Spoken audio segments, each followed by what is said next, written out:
Dumulog ngayong Lunes sa tanggapan ng National Police Commission si Jason De La Rosa.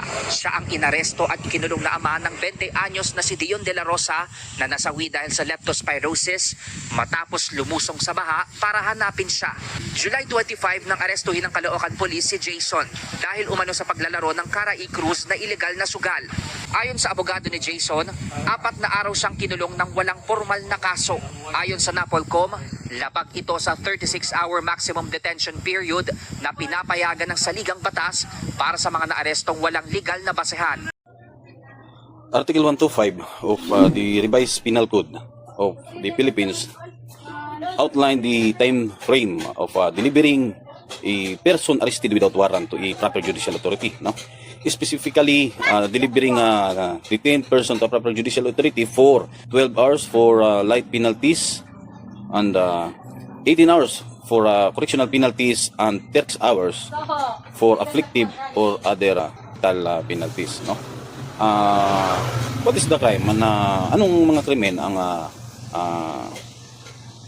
napapaloob or na may kaparusahang light penalties? Ito yung mga krimen na kadalasan kasali sa mga katarungang pambarangay cases, no? Sa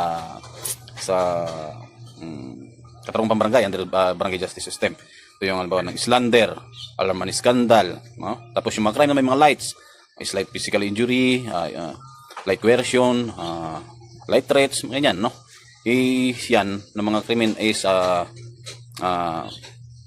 bilong yan sa light penalties or punishable by 1 day to 30 days or arresto minor, no? Ano naman yung correctional penalties, no?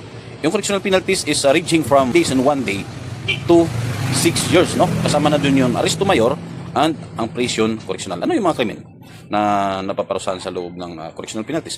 Ito yung mga theft, no? Ano yung mga pagnanakaw, mga estafa, no? Mga simple estafa. Hindi yung mga yung mga syndicated large estafa. Yung mga simple estafa lang, no? Kana bakit may provision tayo ng batas patungkol sa Article 125. Ito ay ang pagsisiguro na hindi magkaroon ng arbitrary detention, no? O illegal na pagdetine ng mga otoridad sa isang suspitsado. At sa ganun, maipaalam agad natin sa suspitsado kung anong nilabag niyang mga batas, no? At mabigyan siya ng access o ng karapatan, ma-explain natin sa kanya, para doon sa pagkakaroon ng sariling abogado na tutulong sa kanya upang harapin yung kaukulang kaso. Yan ang kailan dyan. Kaya mayroon time frame na sinusunod ang batas natin. Yun lang.